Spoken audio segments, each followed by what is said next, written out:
Le voyage dans le temps, épisode 75, deuxième partie. Comme je vous le disais à la fin de la première partie, tous les êtres de toutes les dimensions sont déjà là. Et qui dit être, dit les archives, puisque les archives akashiques concernent le parcours de chaque âme. Donc ça veut dire que vous avez les êtres des dimensions 1, 2, jusqu'à la dimension 28, puisque je vous disais que la dimension 29 concernait là où se trouvait ce qu'on appelle la source unique, Dieu, avec un grand D, et qui évoluait vraiment au-delà de notre champ d'expérimentation. D'accord ?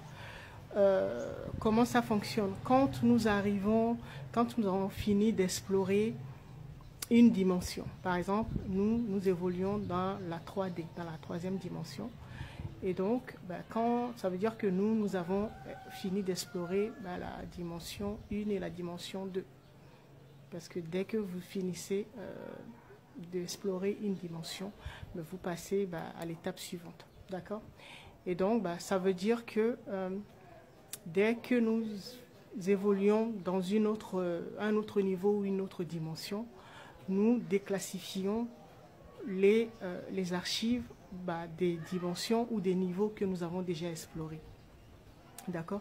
Ça veut dire que nous, tous qui évoluons dans la 3D, nous avons toutes les archives concernant la dimension 1 et la dimension 2 qui sont déclassifiées. D'accord? C'est de cette manière que nous fonctionnons. Alors,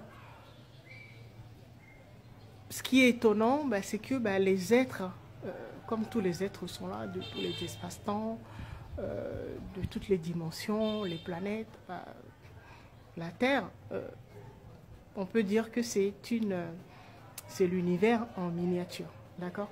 Donc le champ d'expérimentation, vous avez tout. Et donc, les êtres supérieurs, si on peut dire ça, sont, on va dire, la dimension 28, la dernière dimension, sont également là. Et donc, vous allez plus les trouver dans le règne minéral, c'est-à-dire au niveau des pierres, des cristaux, parce que c'est le niveau le plus élaboré. Les cristaux ont une capacité de stockage de mémoire assez vaste, d'accord? Et donc, contrairement à ce qu'on aurait pensé, les êtres les plus évolués sont plutôt dans le premier règne, c'est-à-dire le règne minéral, parce que tout simplement ces êtres ne sont plus dans l'action comme nous, en train de bouger, de faire, avoir des diplômes, construire notre carrière, se marier, avoir des enfants, voilà, ce genre de choses. Ce sont des êtres qu'on pourra dire immobiles. Donc, ce sont des observateurs par excellence. Ils sont là pour observer et donc stocker. Ils ne sont pas dans l'action comme nous. D'accord? Plus on évolue et plus on devient un observateur. D'accord? Alors, pourquoi nous avons mis en place ce faux monde, cette matrice artificielle, ce qu'on appelle l'hologramme ou le simulateur? Tout simplement pour nous permettre, parce que nous savons que la 3D, la troisième dimension, surtout le monde astral, le niveau 5 et 6, c'est assez difficile parce que par rapport aux forces du bas astral, d'accord, les émotions négatives et tout ça.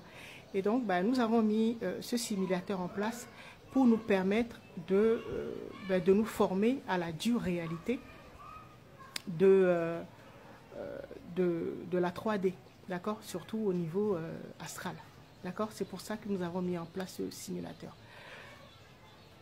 Alors, c'est ça qui nous permet, quand vous évoluez à un certain niveau, surtout quand vous dépassez le monde astral, vous atteignez le niveau 7 de la 3D, et là, vous êtes capable vous avez engrangé assez d'informations, donc vous êtes capable de connaître à peu près le vrai visage de chacun, ceux qui sont encore à tel niveau, donc sont plutôt narcissiques, sont plutôt des vampires, à qui on peut faire confiance, ceux qui sont des traîtres, voilà. Donc vous avez assez d'expérience maintenant, vous avez tiré assez de leçons pour reconnaître les événements et surtout le vrai visage des gens. D'accord? Et donc, quand vous arrivez à ce niveau-là, vous éteignez ou vous déconnectez le simulateur, c'est-à-dire le faux monde. D'accord? Parce que c'est pour ça que notre âme, notre lumière nous prépare à sortir du faux monde, en fait. D'accord? La traversée du désert dont je parlais tout à l'heure. D'accord?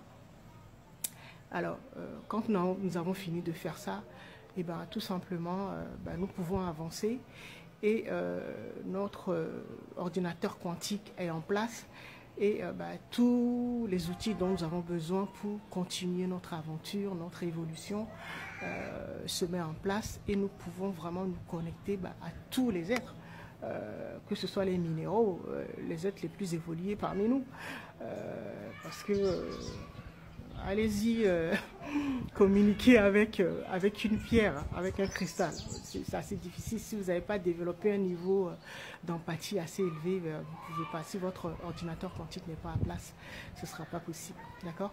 Et donc, c'est pour mettre tout ça en place et avancer et pouvoir communiquer avec tous les autres êtres, les grands frères et sœurs galactiques, comme je les appelle.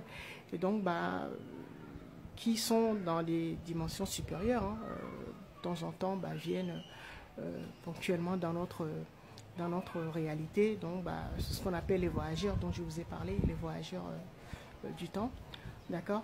Et donc vous pouvez les rencontrer et pas les rencontrer parfois ou continuer à communiquer avec eux pour leur demander conseil, pour avoir la guidance. D'accord? C'est ce qu'on appelle les ancêtres. Et les ancêtres, contrairement à ce qu'on pense, ce sont ces guides-là. Alors, en fait, nous fonctionnons en fait comme des porteurs de symbiotes. Parce que ces ancêtres, ces êtres, ces guides se trouvent déjà à l'intérieur de nous. D'accord? Et donc, par exemple, quand vous avez fini d'explorer la première dimension, d'accord? Donc, ça veut dire que vous avez plusieurs symbiotes. Ceux qui ont regardé Stargate, là, c'est comme si vous avez un Goa'uld, mais composé de 13 êtres, puisque chaque niveau, chaque dimension comporte 13 niveaux. Donc, vous avez fini d'explorer la première dimension, par exemple.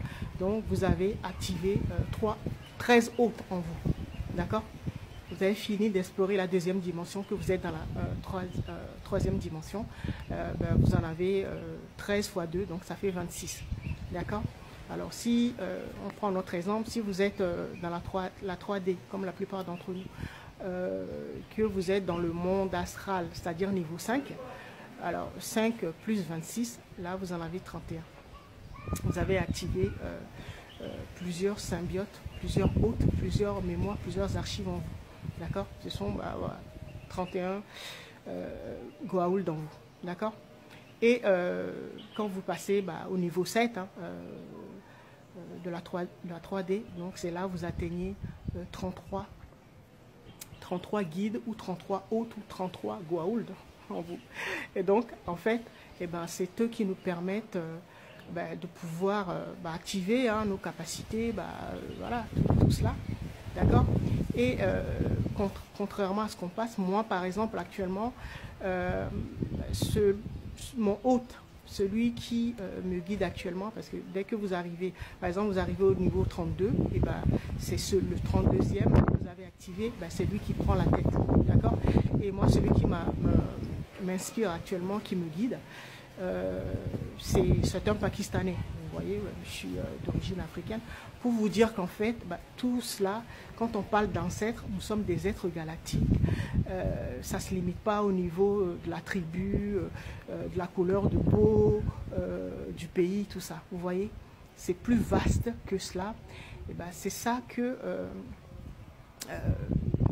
qui est étonnant à découvrir. Et ben, c'est ce que nous allons continuer.